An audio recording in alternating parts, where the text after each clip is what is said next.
Dans la précédente vidéo, après avoir vu la définition d'un nombre premier, on a vu les notions de PGCD, de décomposition en produits de facteurs premiers ainsi que de nombres premiers entre eux. On a également vu les principes du crypte d'Ératosthène et de l'algorithme d'Euclide. Dans cet épisode, nous verrons quelque chose de beaucoup plus intéressant. On raconte qu'en 1963, Stanislav Ulam s'ennuyait fortement lors d'une conférence et décida d'écrire tous les nombres entiers naturels strictement positifs selon une spirale sur une feuille à carreaux de la manière suivante. Il commence par placer le nombre 1 au centre de la feuille. Ensuite, il place le nombre 2 juste à droite du 1. Et il suit ensuite le motif d'une spirale en allant dans le sens inverse des aiguilles d'une montre, en plaçant le nombre 3 au-dessus du nombre 2, ensuite 4, 5, 6, etc. Il obtient alors le résultat suivant. C'est alors qu'il fut frappé par une illumination. Il s'empressa de reproduire la figure mais en ajoutant un peu plus de nombres. De plus, il décida de colorier toutes les cases contenant un nombre premier de manière à les mettre en évidence. Personnellement, j'ai décidé de les colorier ici en rouge. On obtient la figure suivante.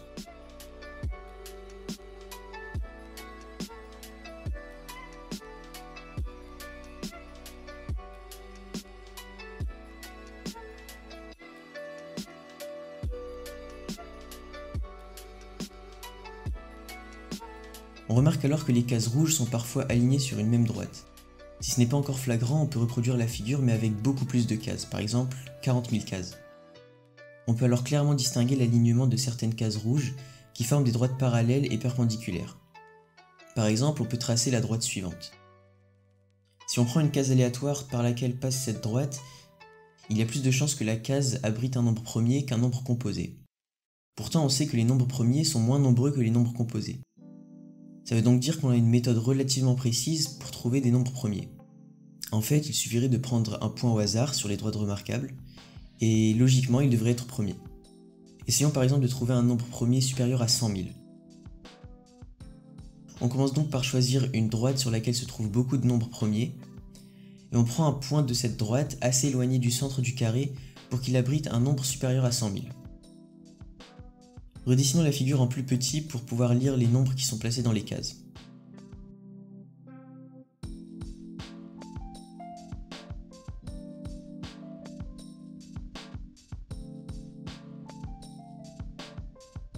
Sur cette figure, on peut remarquer qu'on a une potentielle droite remarquable qui passe par les cases 19, 7, 23 et 47. Maintenant, comment faire pour trouver des nombres situés sur cette droite? L'idéal serait de trouver l'équation de cette droite.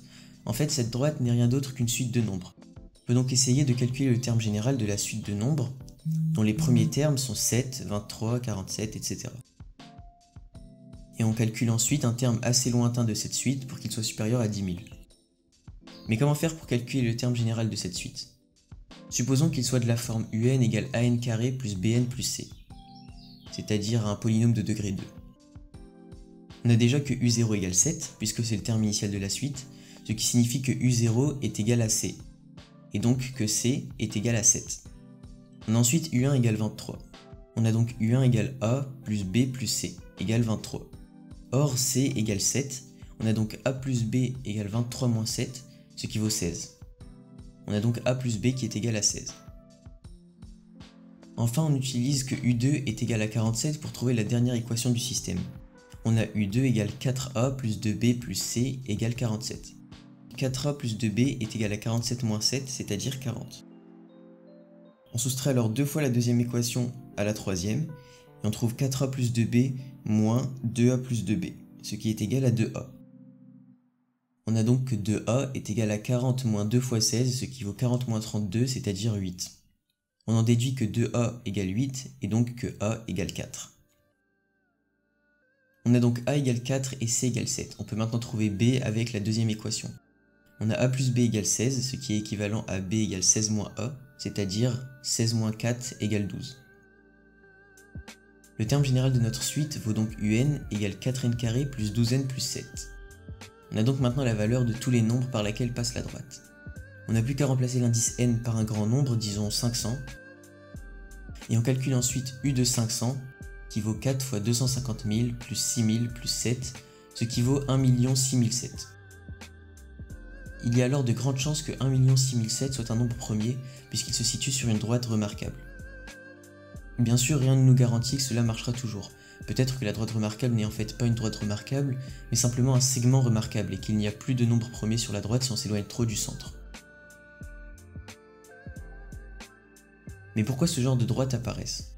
En fait, on ne va pas répondre à cette question puisque les mathématiciens du monde entier se la posent encore aujourd'hui. On peut par contre essayer de comprendre pourquoi le terme général de la suite s'exprime avec un polynôme du second degré, et pas un polynôme du troisième degré ou du premier degré.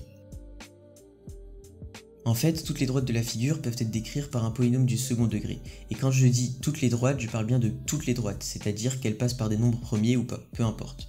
En fait, on peut traduire cela par le fait que la figure soit en deux dimensions. Comme un carré possède deux dimensions, toutes les droites de la spirale sont décrites par un polynôme du second degré. Par exemple, si on essayait de tracer une spirale du lame à une dimension, on obtiendrait un alignement de cases selon un seul axe. On commencerait par placer la case numéro 1, à droite de cette case on aurait la case numéro 2, puis tout à gauche le nombre 3, à droite 4, à gauche 5, 6, 7, etc. Une fois que l'on a tracé les 10 premières cases, on peut essayer de prendre un point au hasard sur la figure, par exemple 4, et on peut alors considérer la suite composée des nombres 4, 6, 8, 10, etc.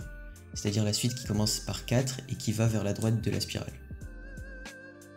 Si on cherche le terme général de la suite de termes 4, 6, 8, 10, etc., on trouve assez facilement qu'elle vaut un égale 2n plus 4. Il s'agit bien d'un polynôme de degré 1 puisque la spirale ici est de dimension 1. On peut donc conjecturer que le degré du polynôme de la suite des droites de la spirale est égal à la dimension de la spirale. On peut ensuite essayer d'imaginer le cas de la spirale de dimension 3 qui serait un cube et dont les droites seraient donc décrites par des polynômes de degré 3. Mais c'est beaucoup plus difficile à imaginer que pour la spirale de dimension 2.